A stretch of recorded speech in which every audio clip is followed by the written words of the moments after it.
Looking at SketchUp backgrounds here today. Uh, there are several types, some of them within SketchUp and some of them outside of SketchUp, for example, in rendering programs. Um, the first type is probably the most common. It's a billboard. In other words, a face that stood up behind your model and an image is attached to it. The second, also in SketchUp, is a way to do it using the styles. You can add backgrounds using styles. Continuous type, which we'll spend a little bit of time on here today.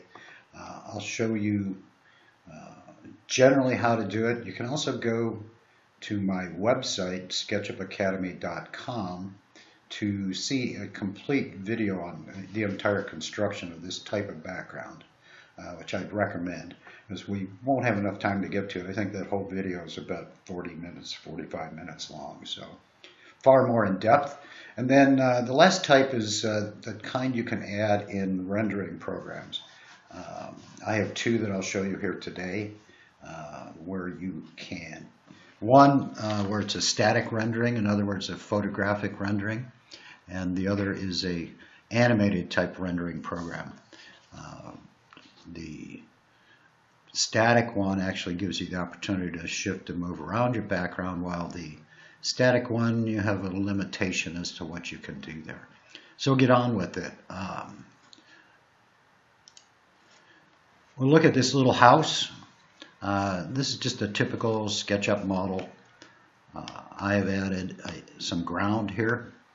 One of the things I want you to notice is that the back of this is actually curved. And one of the reasons I do that is it tends to blend a little bit better with a background that you might add. The other thing I do, and hopefully you can see this, what I'm doing is picking the edges of this curve, and you can do it on any other line that's the perimeter of your base. Right click on it, pick hide. And what that does is just gets rid of the black lines that are at the back side of this. So again, hides a little bit of that cartoony SketchUp thing that's going on.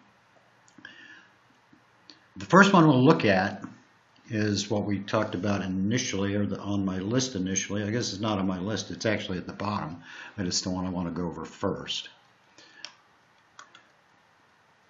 It's called a billboard background, which is pretty much what it sounds like. It's a face that's erected, and I'll draw basically a vertical face here.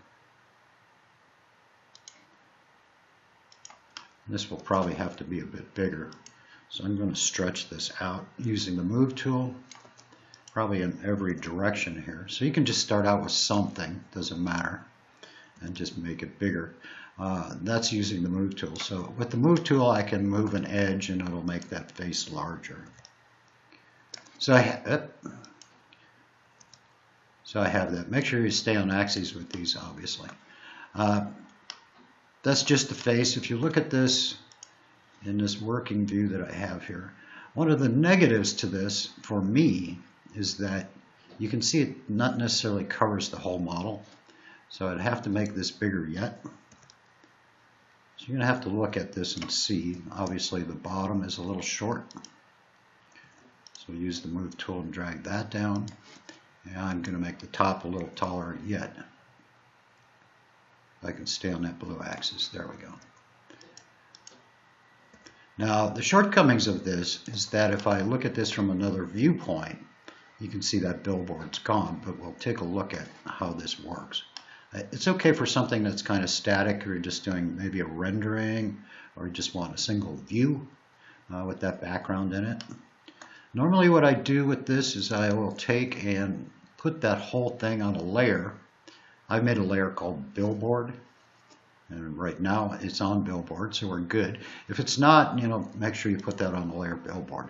The idea behind that is you could turn it off and on depending on what view you're looking at. So how does this work? Essentially, I'm going to get to this bottom corner. That one dives in through it, but that's okay. Go to File and Import, and you have an option for different types of files. Make sure you put it on all supported image types down here. This is 2016, so this screen is a little bit different than 2015. I think this normally is down here in 2015 below the file name. So this drop down, and this is true all the way through SketchUp, so if you have problems finding files sometimes, you make sure you have to set this, make sure you set this properly. So all supported image types, and this is a good one to pick because it finds, you know, PNGs and JPEGs and even Photoshop files. Or you can limit it to, say, a JPEG, or you can also set it for AutoCAD files and as well SketchUp files. So if you're looking for files sometimes, make sure you look at that window, get that set right, because if you don't, you're going to have a blank window that you see nothing over here. I am going to pick this mountain view. And these images are from certain websites. There's one called cgtextures.com. And some of them are just from searching on Google. You know, search sky or mountain or ocean or something of that nature. You see what you can find.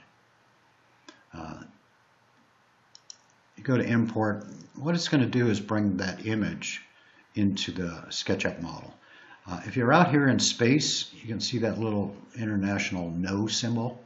What that means is you can't attach that to anything. So you need a face. SketchUp out in outer space will not accept that image. So once you're on the face, you can see you get the paint bucket tool. And we'll just drag this over to the bottom left corner and drag this out, just holding down the mouse button and stop. Just let go. This image looks like I could make it a little taller. Yeah, so stretch out that billboard as much as you can. So the bigger the image, the better off you are. See, that one doesn't work too well because I've got it's basically tiling on me. So if I go back to my view, so what I've done is basically attach that image to a face. And any kind of image in SketchUp, you can do the same way. Background, you know, whatever you want to add to a SketchUp, like a painting, something of that nature. If you want to take a picture of your kids and stick them in SketchUp, you can do that. We'll go back to this view. And this is not too bad. Probably, I want to see if I can stretch this out a little bit more. But this is the limitation. See that's tiling over there. So you can get a nice background, but you're probably going to be messing around with exactly how you're looking at this. So I'm orbiting, panning, zooming here. And there are some limitations to this particular one.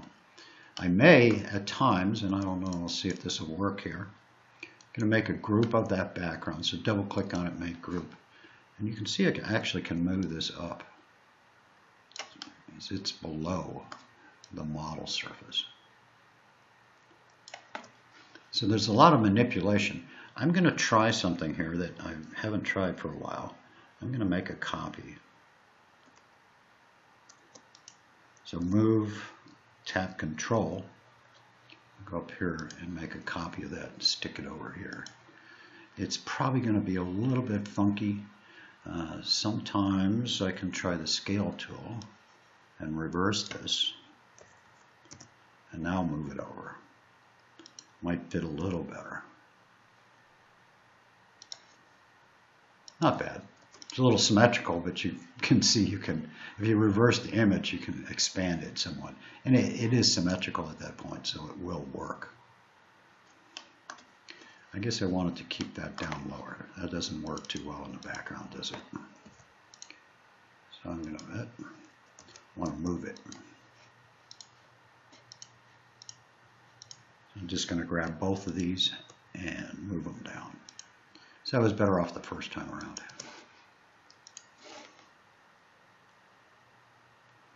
So you can see the limitations of this. If you're trying to just get an image that's, say, something like that, and certainly the size of the image that you use will be part of the effect. So the bigger the image you get, the more pixels, X by Y, the better off you're going to be here. It's not too terrible. If I were to come in and export this, say, as a JPEG, I can always come in here and crop it, say in Photoshop or something of that nature.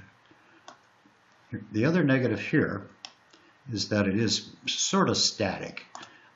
You can move it around if you like, as you saw me doing, but this is not my favorite way to do this. So my point of showing you this is that there are some limitations. Again, like I say, the bigger the image that you paint on that face in the background, the better off you'll be. So that's Billboard, and it's exactly what it sounds like. Now, if you were to do something like that, one of the ways that you can fix this, I'm going to make both of these things a group together. Make a group, and I'm going to make another layer here, and come on baby, I'll call it Billboard 2. The first one is just Billboard, if I can spell it right, Billboard 2, and hit enter. I'm going to make a copy this out this way, and I'm going to go ahead and rotate this.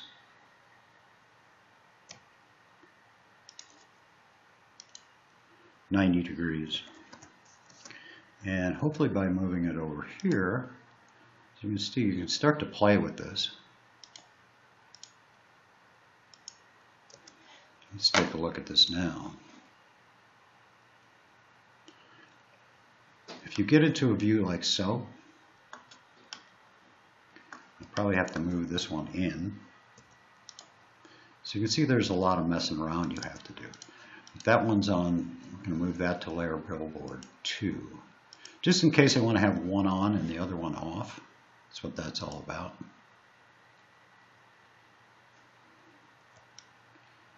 And you can see it still has limitations. So I'm not crazy about that whole thing.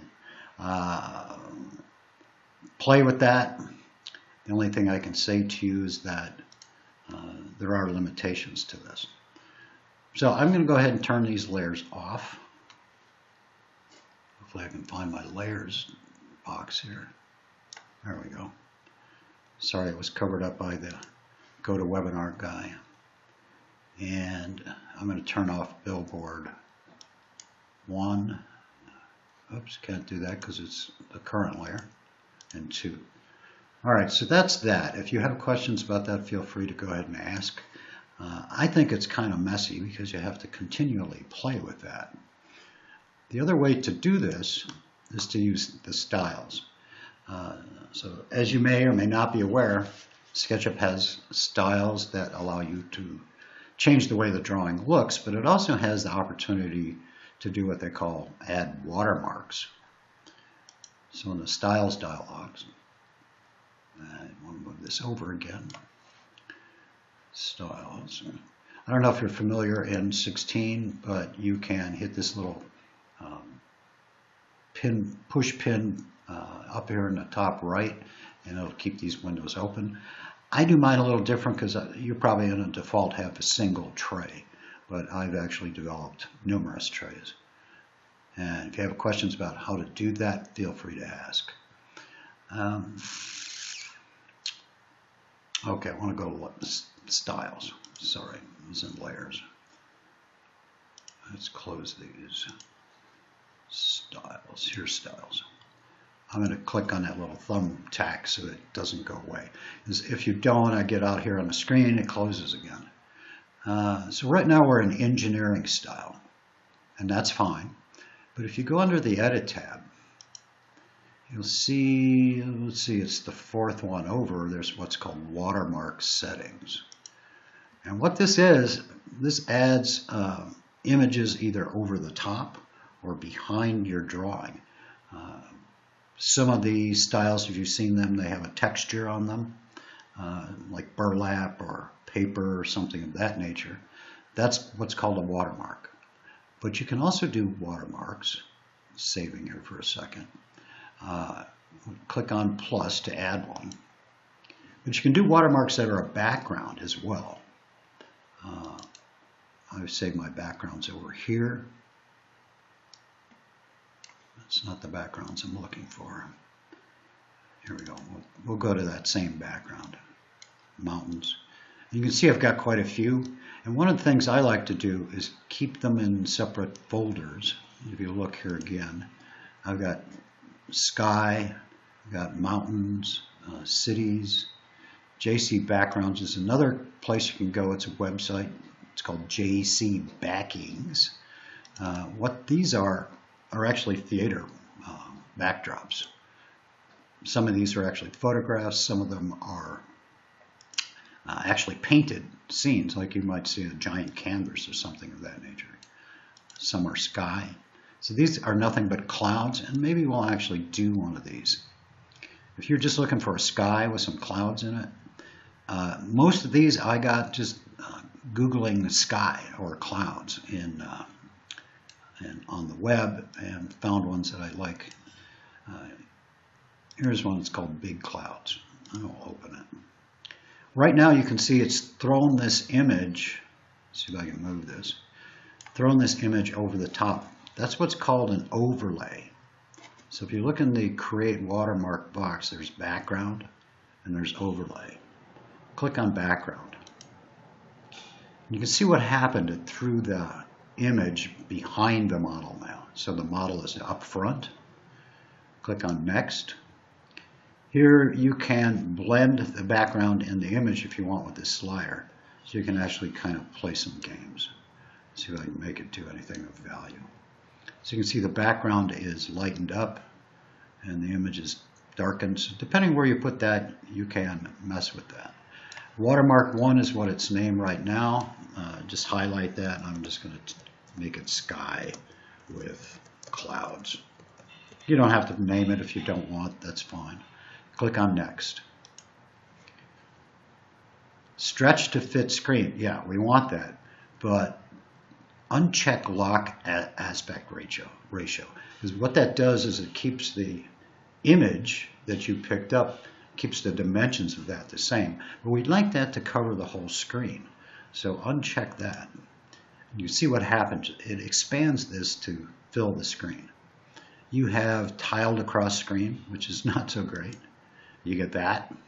Obviously you don't want that. And there's also positioned in screen.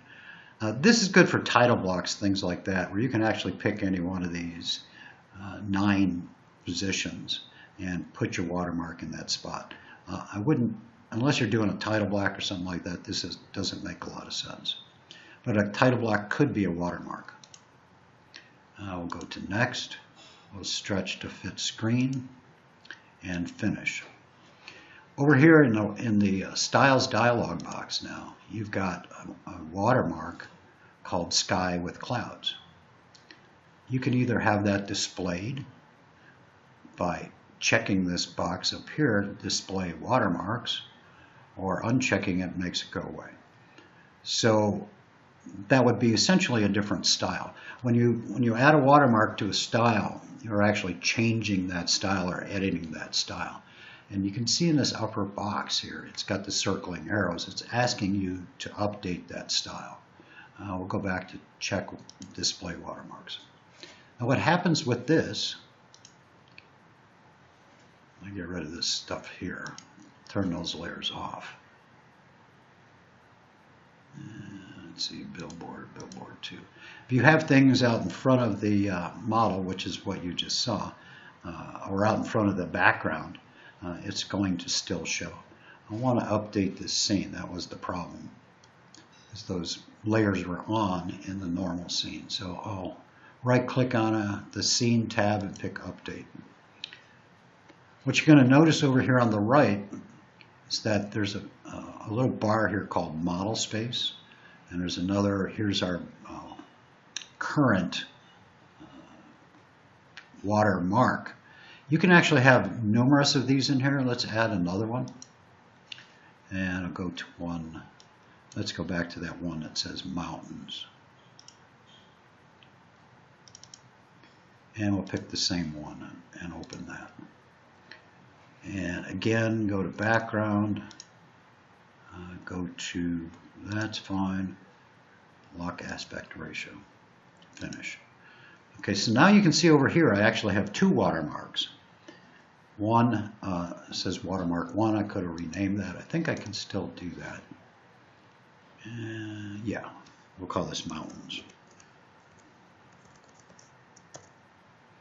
So, which one is going to show? You have the option of, you can only show one of these at a time. So this one, we'll go back to this view, and you can see that scene was actually saved with those clouds.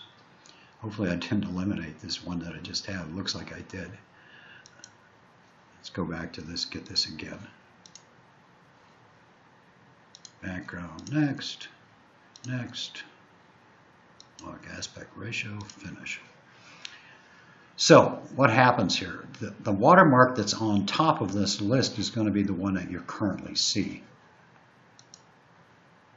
If you move this one up here with these little arrows, it'll change it to that one. So what's happening is that you get a stacking order.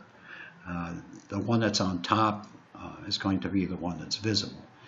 Keep this model space at the very top. So if it moves down, these watermarks are going to cover the model. So let's go back to the mountain one. I'll just select it and pick the up arrow, and it's going to give me that background for the mountains.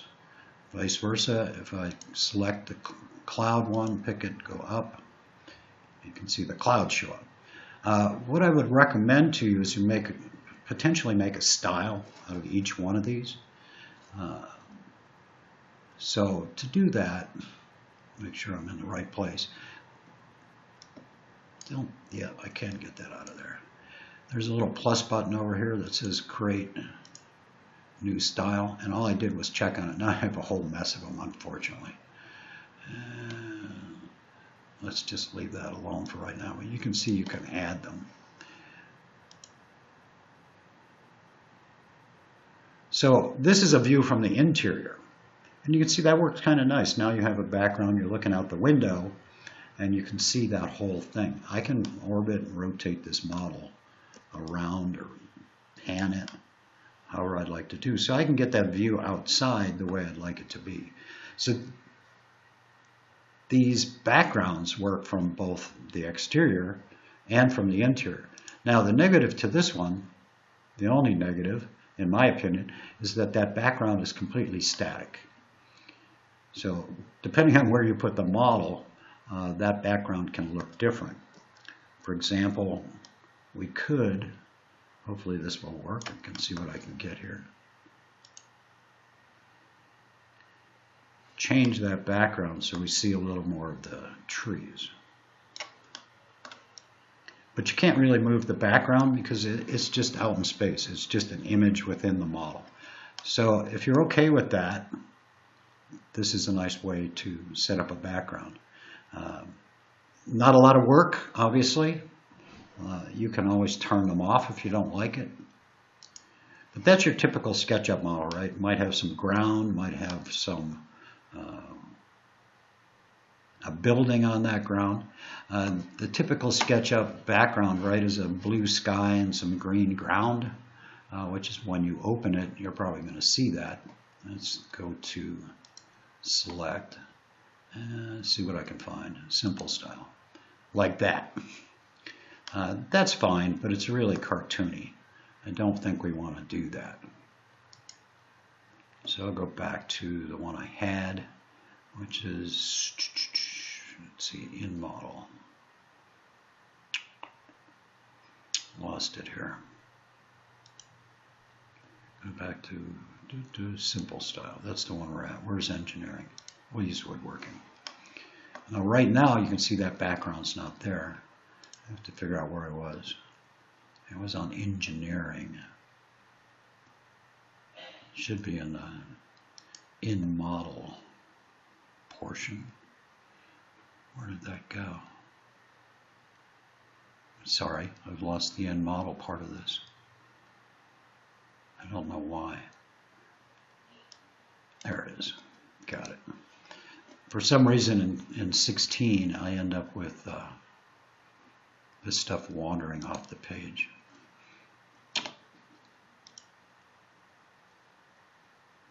that one got rid of my watermarks. I'll just go back and stick them in. I'm losing it a little bit here, but you can see it's not that hard to put it back in. Background. If you want to do textures, stuff like that over the top of your drawing, something of that nature, you can do that. That's obviously, this is where you would fade the background. So let's see if I can go back to this for a minute. Okay, that's an overlay. And I've done this for a client. We did a Tuscan style house one time. And I just threw a little vague image of a Tuscan style house over the top. You can also do this with very airy trees, maybe without a lot of leaves on it. And it looked like you're getting shadows from the trees out in front, in the foreground, if you will. I'll go back to background. So you can be kind of inventive with this if you want to play around a little bit. Yes.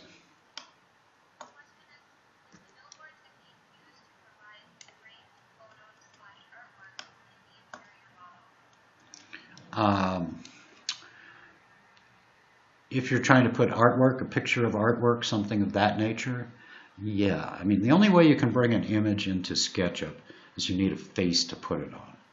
So if you have a picture of a piece of artwork, I don't think I have any in here, but it needs to be attached to a face. If you remember from what I was showing you before, if I bring one in, let's do that again. So File, Import, and we'll just look at pictures here for a minute. Oh, that's not too great. Selfies, right? And there's no pictures there. Let's look. And that's not a good spot. Let's go back down here.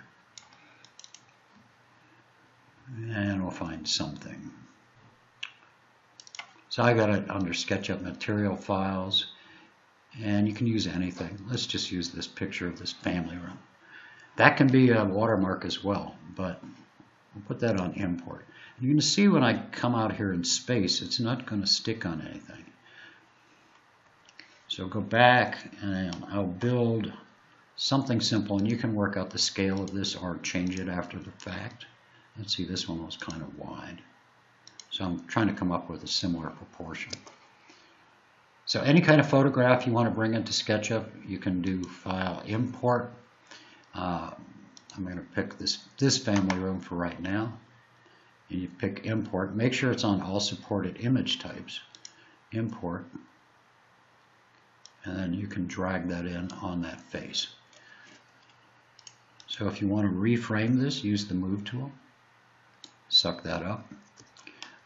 You could, let's see if this will work for me. Give that some depth so it would stand off the wall a little bit. You want to make it framed. You can offset the surface like so. Maybe add some color to that on my materials here.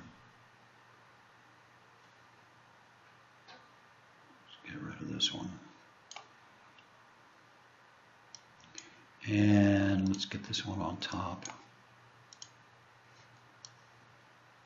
And add some color to this. So I'm just going to add something like brown, whatever color frame you want.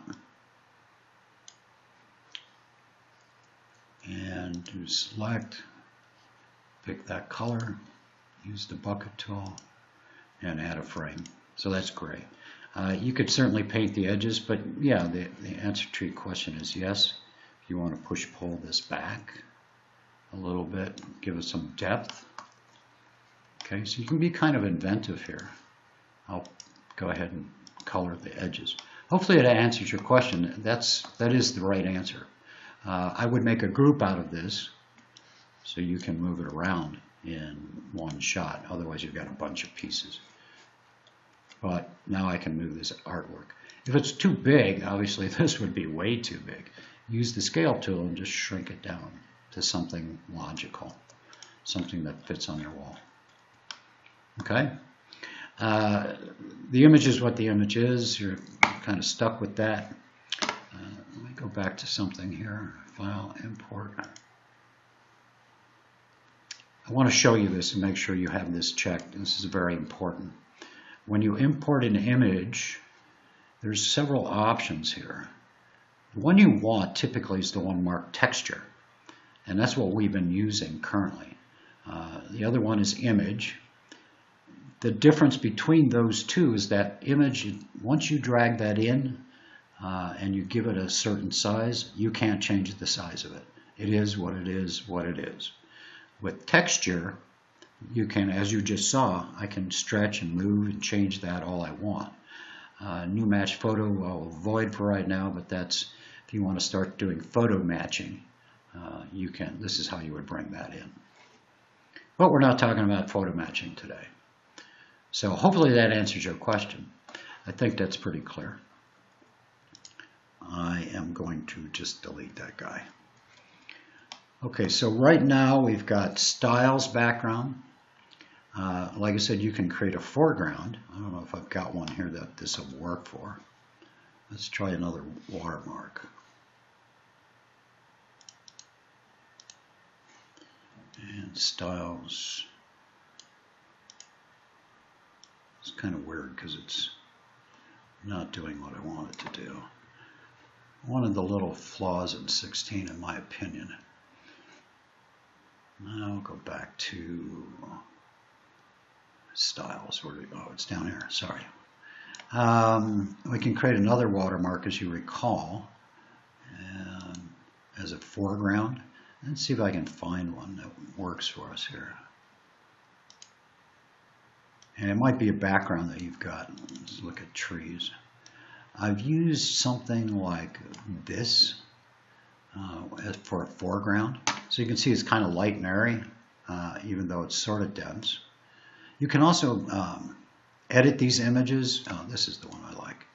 Edit these images and that one's better. You can see there's not a lot of trees, that sort of thing. You can edit these images in Photoshop, maybe make them more gray or black and white, or brighten them up, or crop them, whatever you'd like to do. Open. We'll make this one an overlay. Say next. And here's where changing the value of the image helps. So if I basically fade this out a bit.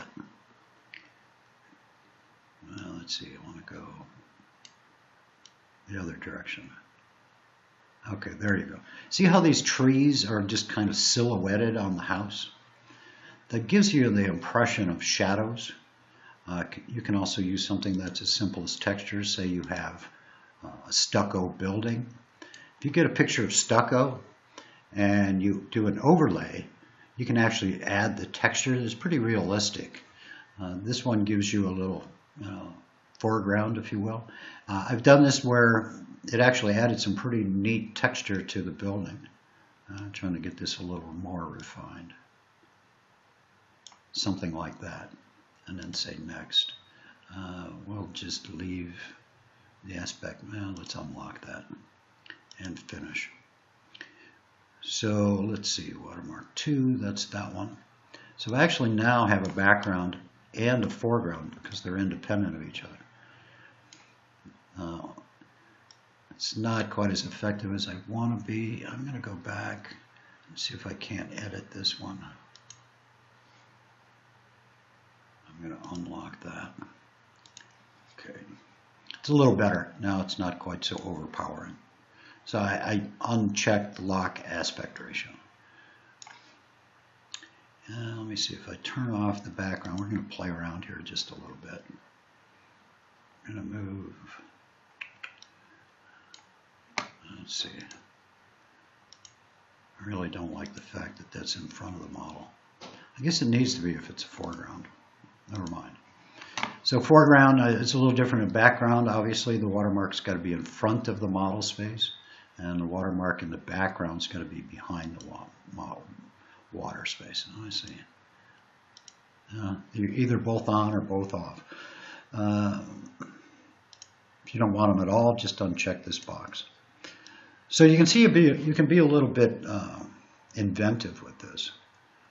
That image that I stuck in there for the foreground isn't real great. You want to find one that's a little bigger. But if you're like so, and you get that position just right, and here's where, you know, the image that you're putting in there is static. This one isn't so great because it's kind of long and narrow. I probably want to find one that's a little taller. But that's kind of a nice effect. Okay.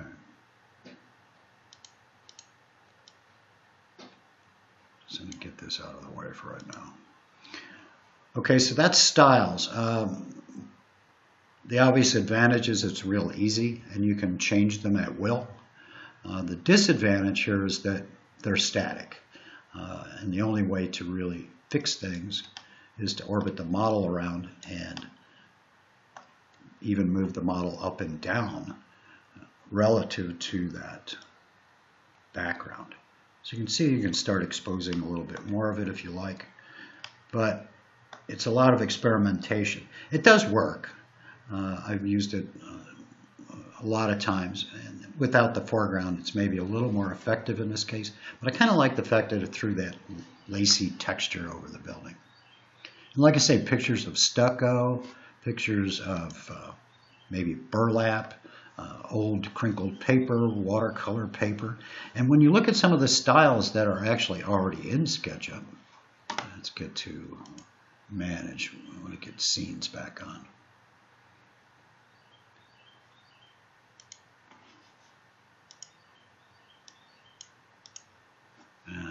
I've got this all messed up right now. I'm just going to leave that alone, not waste your time. The bottom line is work with this, play with it. You can get some pretty nice effects. But if you notice, there's scenes. Came back. In certain scenes, there are, styles. That's not what I'm looking for. Styles has disappeared on me. Window, styles. Why did that go there? There we go. It just disappeared on me again. This is the part of 16 that drives me nuts. There we go. So in styles, if you look at them, you will find that they have overlays and underlays. So depending on what kind you pick, it's already going to be incorporated in there. So here's one with paper. So what you're seeing here, those different styles that are shown there, are actually overlays. So if I were to pick, say, old stained paper, that's an overlay. It's got a different line type, but it's an overlay. So what's happening here is just old paper, picture of old paper thrown over the top. So if you're playing with styles, this is the kind of thing you're going to find out. You can build your own styles just by doing this sort of thing, but I'm not going to get into all of that. Let's go back to InModel. And if you put too many of these in, you're going to get a long list, unfortunately. It's not quite what I'm looking for. There we go. So, quick way to change your appearance of your drawing, obviously, is with styles. And part of that is the, overlays. Watermarks is what SketchUp calls it. So, I'm going to turn those off. Styles has disappeared on me. This is where my problem lies. There we go. I'm just going to not display them. So that's that. This is the part I don't like about 16. You get this big long panel in here. So I'm just going to eliminate it. The next type is what I call a continuous background. This takes a little more work, but what happens now is it won't be static. So as you move your model around, you will actually, the background will also move. So it's kind of nice. As you look at your model from different directions, you will be able to see, and I'm looking for one that I created here.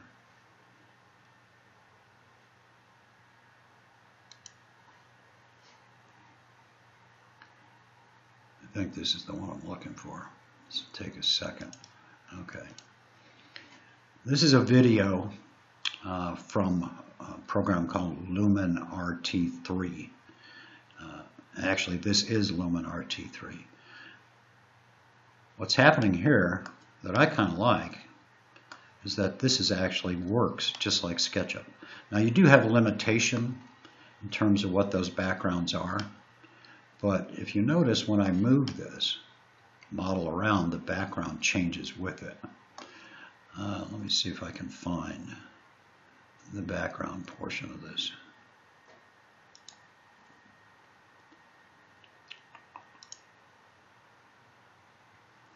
Oh, that's materials. Not the one I'm looking for. Apologize.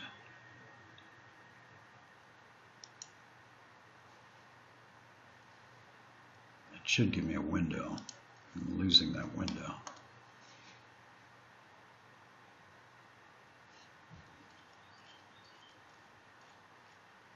Okay, it's throwing in that goofy base piece right there, which I don't care for.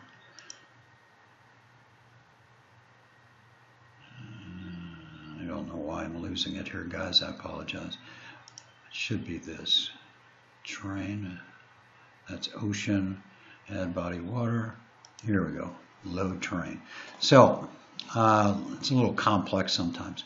These, what do we have? 6, 12... 16 different backgrounds that we can add, and the one we're looking at obviously is this green mountains, but if I want I can add winter and it'll load that terrain. Take a second.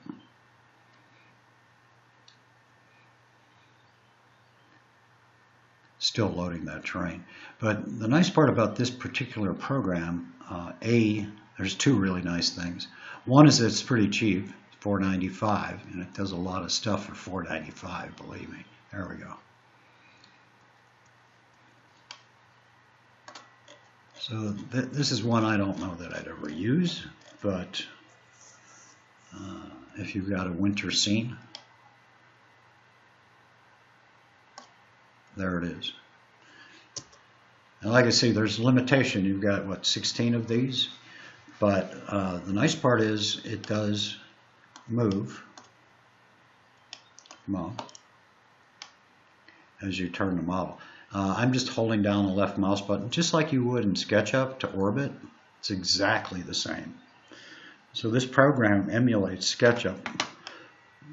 Basically builds right into it. A very simple little toolbar that you say export it to Lumen RT. This is Lumen RT 2015 Architect. If you go to the website, it's eonsoftware.com. And they have actually quite a few different variations on this program.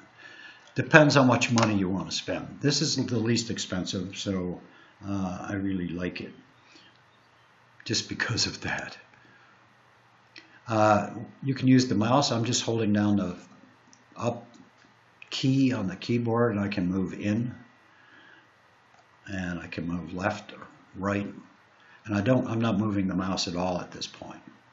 The other thing I want you to notice about this is that the water actually, what they call caustic, it's actually moving. So water looks like water, glass looks like glass. The cars, the trees, the people, all are from this program. But the key for this particular presentation, obviously, is, let's see, this is, got to get the right keys here. It's not the right key. I think it's, let me get it right. I'm trying to find the one that takes me up and down.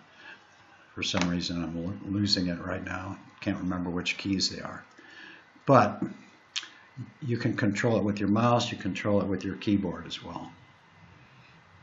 So that's kind of nice. That's one that you can build in with a rendering. I'll show you the last one, and then we'll look at this continuous background. The last one is a program I use I call it static renderings.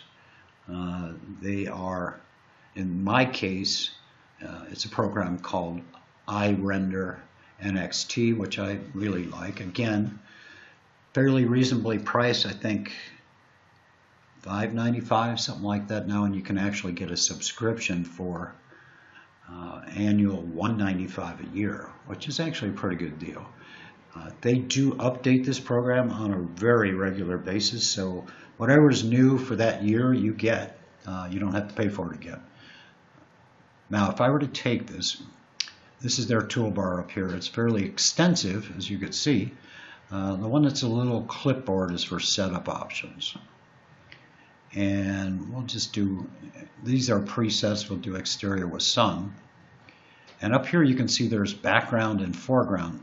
So very much like styles, you can add a background and you can add a foreground. You can also add plants and sky and that sort of thing. But we'll do background. And we'll go to what they call the layer wizard. I call layer lizard. Just sounds better. It'll take a minute to find the images. So let's see, background. They've changed this thing, so excuse me, here we go, browse. So here, back to the same backgrounds. If you notice that all my backgrounds are in the same place, so it makes life real easy. And iRender goes the same place that SketchUp goes. So let's find that one with the mountains again. Got to go backwards to mountains. And we'll go to trees. Actually, you know what? I'm going to go to sky with ground. This one's actually pretty worthwhile. And we'll put it in the mountains. Open that. It should just take a second.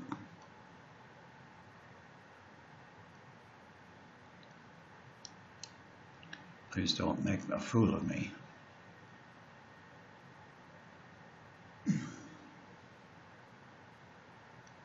Come on. Try that again.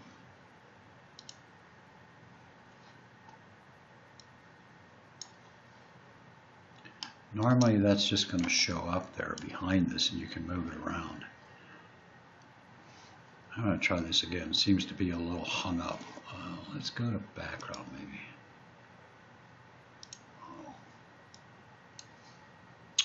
Model, background.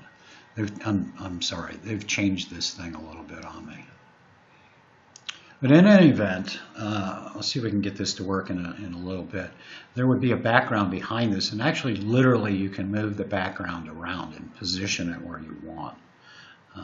Why this is not working at the moment, I'm not quite clear. Well, there it is, background image, visible.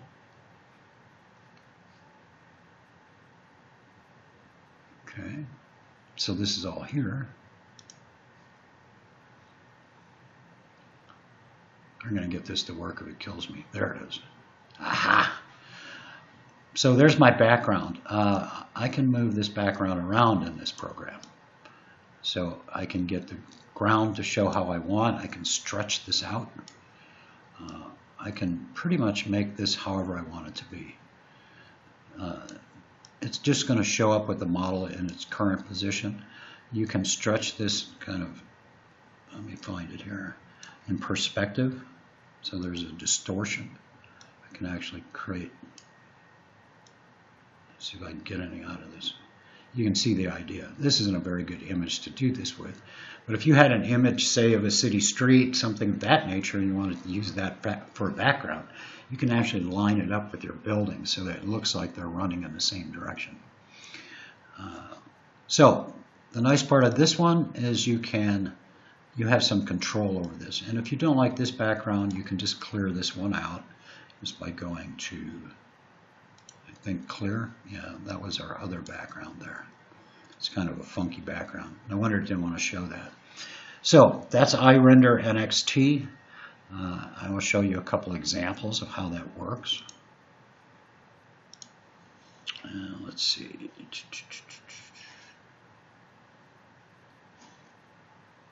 I was looking for my website here. I don't know if I have it up still. That obviously we don't want. Unfortunately, there we go. These are images from my website that I've done basically using iRender NXT. This is one that I particularly like. And that's that same background scene that we were looking at of the mountains. So this, for all intents and purposes, could be a photograph of the actual site. So you can use your own picture for the background if you like. I've done this where, say, a building was sitting in a shopping center and they wanted to see what it's going to look like in that shopping center. You can throw that picture of the shopping center. And, you know, in this program, it's kind of nice because you can move it around, you can warp it, so the image looks appropriate in 3D. Let's see, there's another one here. This one.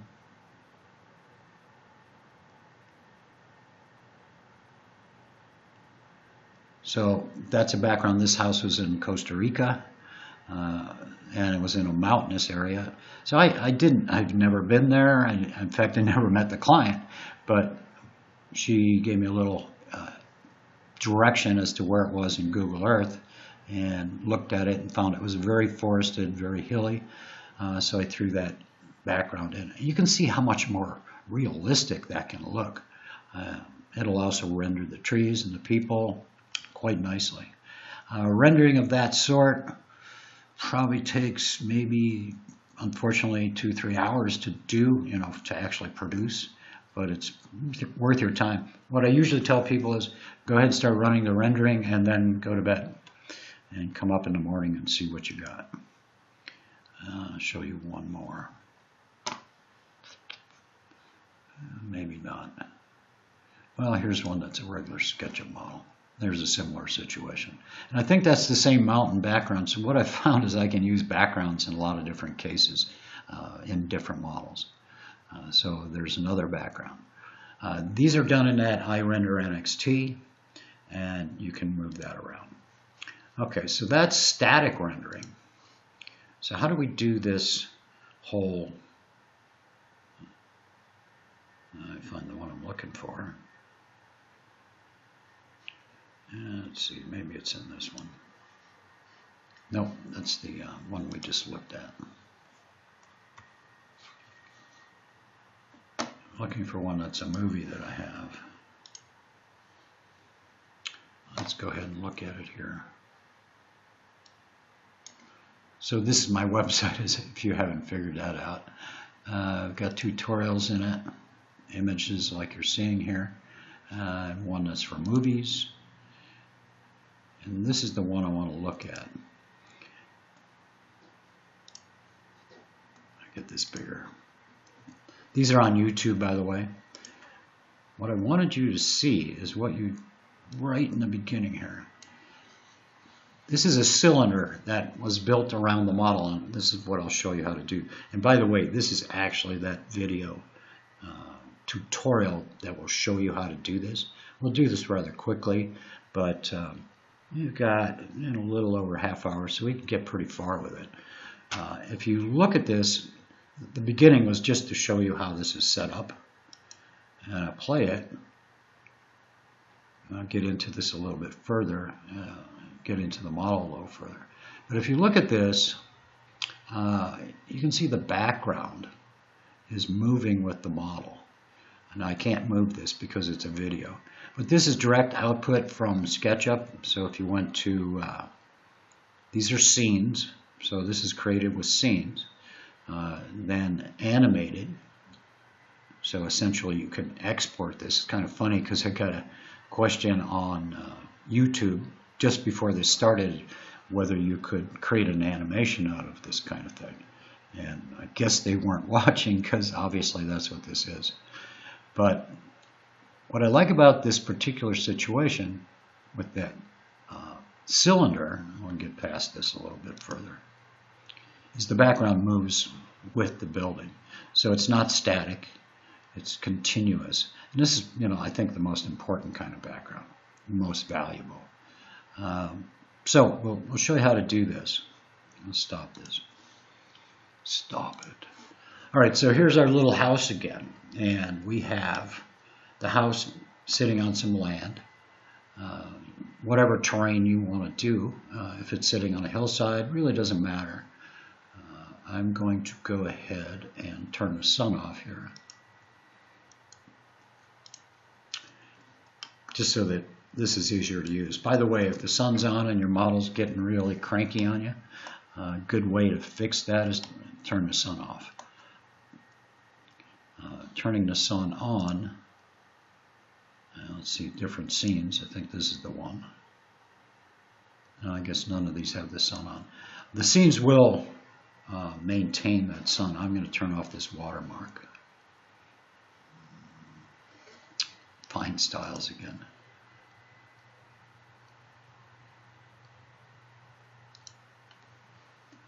Oh, come on, man. Come back. I apologize. For some reason, there we go. In 2016, they changed all this stuff. All this stuff over here used to be up in the window menu, and I think they've actually messed it up, to tell you the truth. And sometimes the only way I can find to get rid of it is just move it out of the way. Okay, so we have that. How do we create that, that continuous background? It's fairly simple.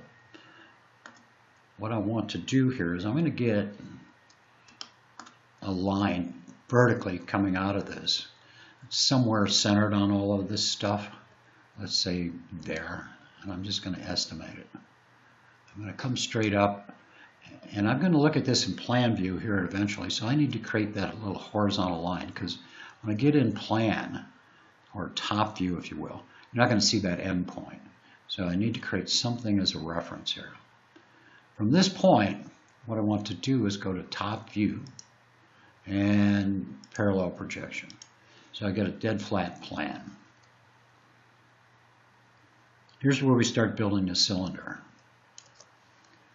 With the circle tool, just find that point. We can always move this circle around if we want. It looks like we're going to have to. And just draw that out. So this is where our background's going to go. Now, I can't see through there, so a nice thing to do with this, and I think it works well in a lot of cases, you can, I'm going to move this guy out of the way again, make that transparent. So they move this stuff too, glass and mirrors, and we'll just dump a transparent material on there. So now I can see through this cylinder, right, or this circle at this point. And I just want to move this around so it's kind of equidistant from the whole model here. That doesn't look too bad. Okay, if I go back to perspective, I have that. And nicely, it's already set above the model, which is what I'm going to want in the end anyway. It looks a little high. So I'm going to just move this down for right now on the blue axis so it stays in the right place. And I'm going to pull this down so it's actually below the model. The way to quickly look at this is you go to a side elevation here and put the parallel projection again. And you can see that's not bad. So here's our ground, here's our top, and we're going to add an image to this curved surface. So go back to perspective. Now at this point, there's a top on this guy, and I don't need that. I think I'm going to go ahead and leave the bottom in there for right now. The crux of this situation, I'm going to move this up a little bit, so I'm going to stretch the circle up using the move tool. Come on. Stay with me. There we go. If we try to put an image on this cylinder, more than likely, we'll try this, File, Import, and we'll give it back to our backgrounds. And let's go to something here. that might work well. Sky with ground, no, I don't like that. Sky isn't too great. I want to find something with foreground and background in it. I don't think that's going to work. Let's go to mountains. We'll do something with this. So we'll go back to our fabulous mountain scene. Hopefully this will be okay. If I try to drop this on the cylinder, you can see what happens. Is it just what's happening here? If you turn hidden geometry on, view, hidden geometry, there's all these faces in here. When you try to put an image on a curved face, this is what you get. Because each one of these is actually a face. So the circle's made up of a lot of lines, right? A lot of connected radial lines. And the faces become part of that. So when you pull something up, you get all these faces. I'm going to turn hidden geometry off, and I'm going to go backwards here and get rid of that image. So how do we fix this? There's what's called projected texture in SketchUp. And the way to do this is you create a face out here in space. And I'm just going to, for right now, be a little bit arbitrary about it. It's not too bad, actually. I want to make this about the height of that cylinder. So I'm going to go to that side view again and put it in parallel projection. Not too far off. I want these to be pretty much the same height.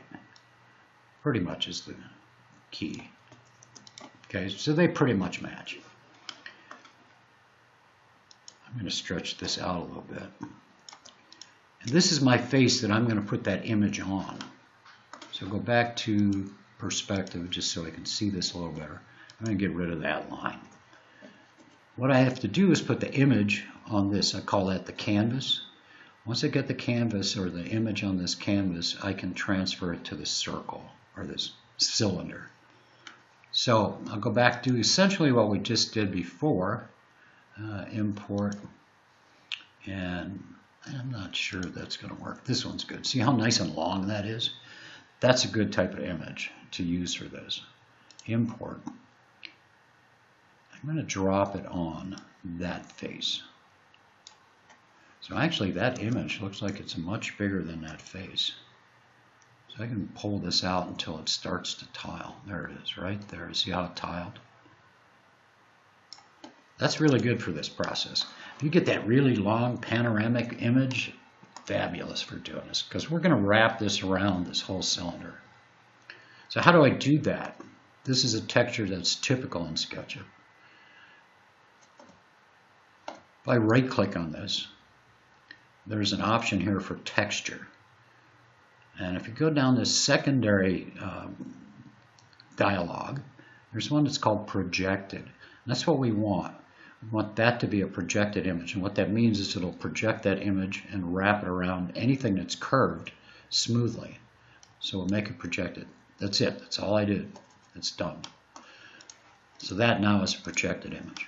So what do we do with that? We got the cylinder over here. We've got this face. In the materials box, there's a sampler. So we can sample that. You can also, if you pick materials, if you hold Alt, and we start working with this. Come on. There's another thing they changed that I don't like. We'll use the sampler. We'll sample that. Then we just come over here and dump it on there.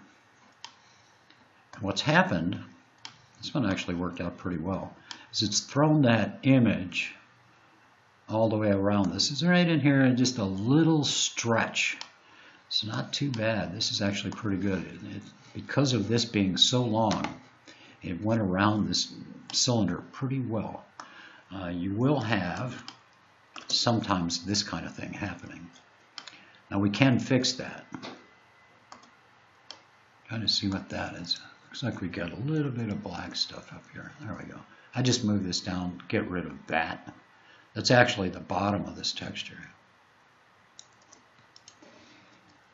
We can fix this I put hidden geometry back on, so we go View, Hidden Geometry, and you can see these panels now.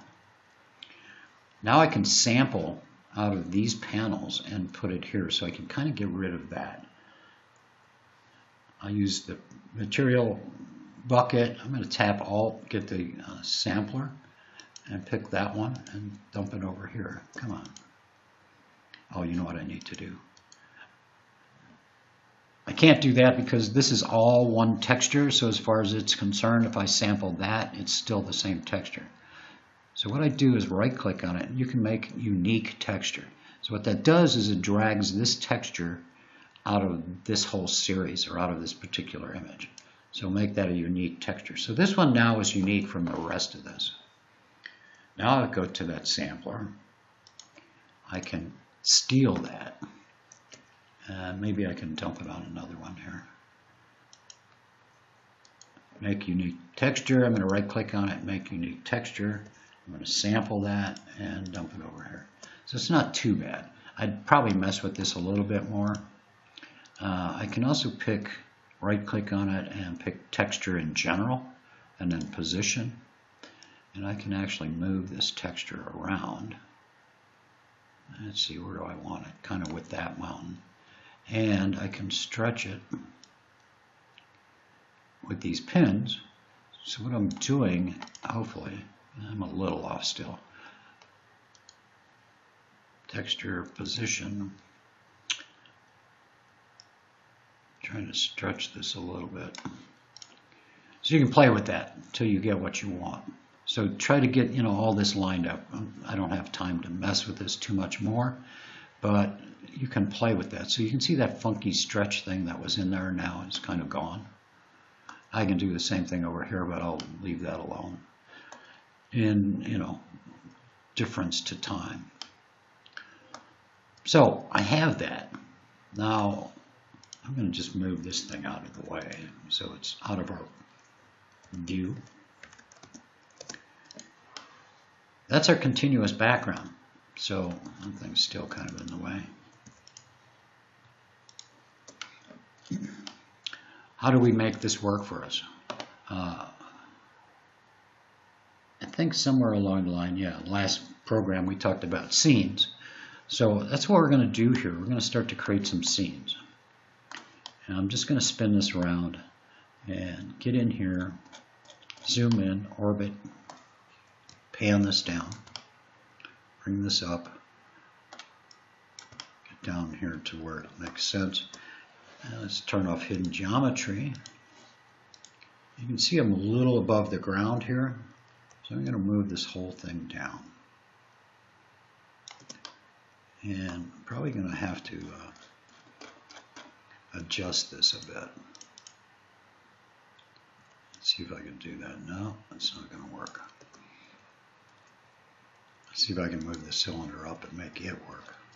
The kind of cool part with this being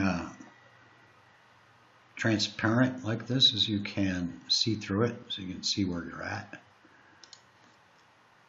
Go back to parallel projection.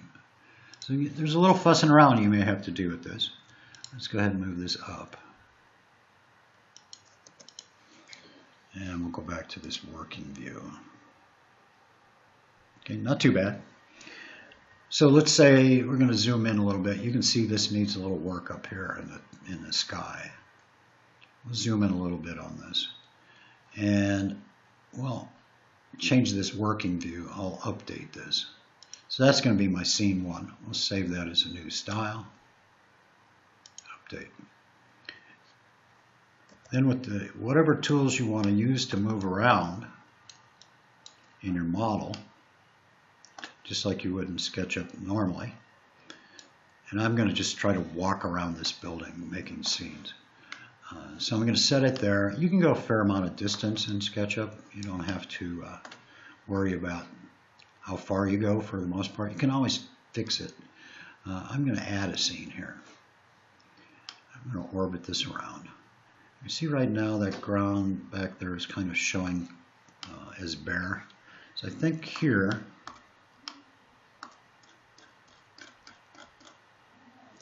I'm going to make this ground plane.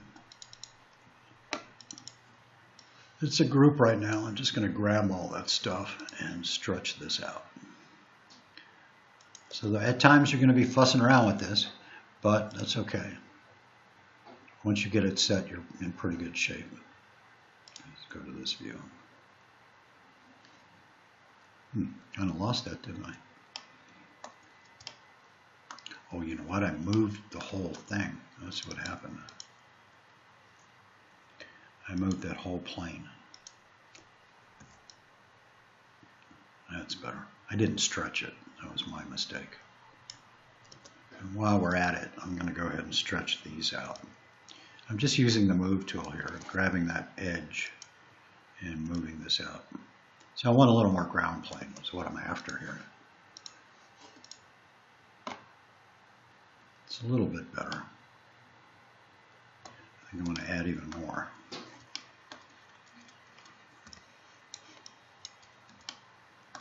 So be patient when you do this. It will take a little time, but I think it's worthwhile. No, I want just those edges. Well, you know what? Those edges are hidden. That's why it's not going to find them. Let's click on this. See if I can unhide them. View. Not finding that one right. Oh, I know. I don't know if there's going to be anything that I can click on, hide. Well, let's just move that front edge. We'll move the whole thing back. I didn't want to move all that. I'll pick the house and the garage as well. And move it back. Driveway's a little bit out of whack here right now, but we'll deal with that. It's in a group. I need to get inside that group, grab that line, and we'll pull this out a little bit more. Hopefully this will help our views a little bit. Yeah, it's a little better. So we'll call that good. You can mess with this as much as you like. Move the up, the background up and down. Maybe make that ground plane a little bigger, just like we just did. As you can see, I'm having to deal with this just a little bit. And we'll update that one. I don't know if scene 3 is going to work. Doesn't look too bad. Again, realize you're going to be messing with this a bit. But once you've done it, it's worthwhile. We'll update that. So as you move this stuff around, make sure you right-click on one of these scenes and update it. I'm going to add a scene here. Not this scene. I'm going to change this around. Say go over here. And I need more ground out there. So I'm going to go ahead and do that. Probably best here, now I'm recognizing this, that I need to get this ground as big as possible.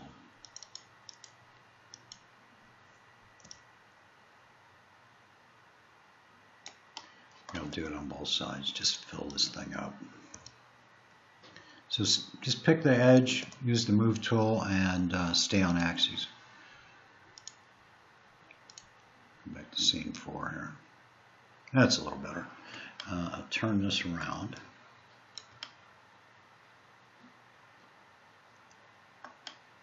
You can see I'm fighting between the ground and the top of this cylinder. So I would probably add more ground here. I'll add a scene, and I'm not going to waste time doing all that, but you get the idea. Come around this way. Maybe tweak that a little bit like so. Add a scene. Come around this way. It's not too bad. Maybe zoom out a little bit. These we can tweak later. I'll add a scene there. I'd probably start naming these scenes, but we're just going to leave them as scene number or whatever. SketchUp will just name them for you. I'll put a number on them, if you will. I'll come here, right-click, add a scene. I hope you appreciate my beautiful house here. It's intended to be simple. Hopefully that's what it is. Add. We'll come around, I think, somewhere about here, probably. Yeah, we're kind of fussing between the top of the scene and back here, but we'll leave it alone. Again, you can come in here and change this. I'm thinking with this particular model, it's probably going to be best if I just fill that whole cylinder with the base. I'll add a scene. Sure.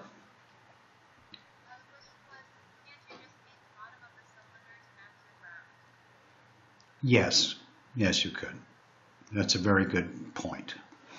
Yeah, some of these I've done have water at the bottom, and when you do that, you know, you cover up whatever water is there.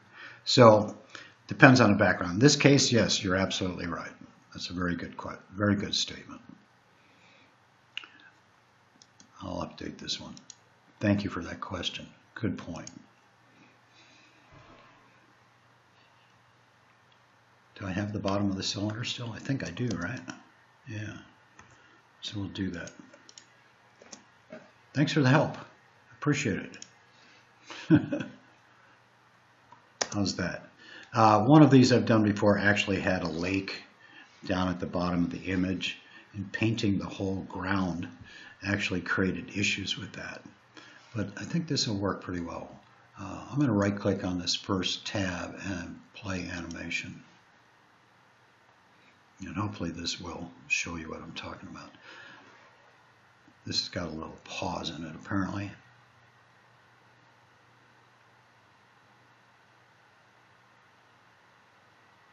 It's going a little too fast for my taste. So if it goes too fast, you go to Window, Model Info, which they moved again.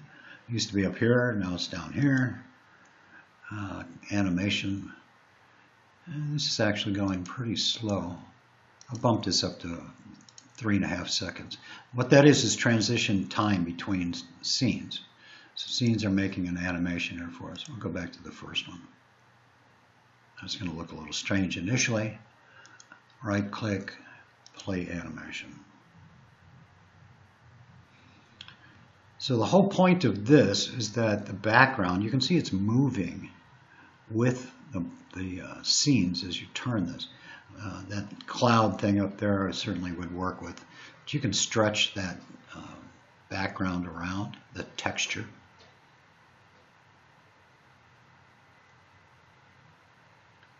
As you saw with the other backgrounds, and I got a little work to do with that driveway, obviously, but the other backgrounds are static. Here's that interior. Stop. I'll go back to that interior view here. So this works from both the inside and the outside. I'll get back as far as I can in this house.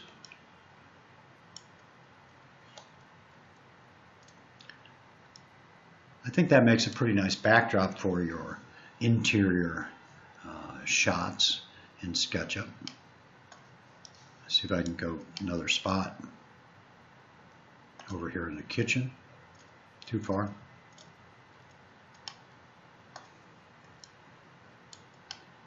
Okay, so I think you get the idea. Conceptually, what we're trying to do is basically build a cylinder, paste an image on it. So get out here and look at the whole thing again. And I do appreciate your comment about filling that bottom of the cylinder with grass. By the way, if you're looking for good grass textures, it took me quite a while to find some. This one actually looks a little weird when you're in SketchUp, but if you put it into a rendering, let's go back to my, that's not what I'm looking for. Here. Go to these projects. This one. That's the same texture that we just put in SketchUp. I don't know how clear that is for you guys, but you can go to my website and look at these photos. That's exactly the same texture, and that's pretty real. If at some point I'll offer this up, you give Aurora an email address, or I'll send it to her, and you can request that texture, and we'll send it off to you. I think it's pretty nice. I actually went on, I think Sketchucation.com has a forum. I went on there and just threw out a question. Anybody have any good grass textures? And I got, I'll bet 10 responses within 30 minutes and told me where to go get these. Honestly, it's been so long since I've had them that I can't recall where that was. But get on SketchUp Education or Sketchucation and take a look, or email Aurora and we'll get it to her and she can get it to you. See if I have any other examples. Yeah, this one's another example. So it looks pretty real. This water over here, by the way, was actually that's in that Lumen RT. Anything that says water in it, it's going to make it look like water. So if the texture says water in any way, shape, or form, it's going to make it look like water. That I actually got from 3D Warehouse, that fountain. The one that was there was just solid. I took it and carved all kinds of slots into it, and it started to look a lot more real.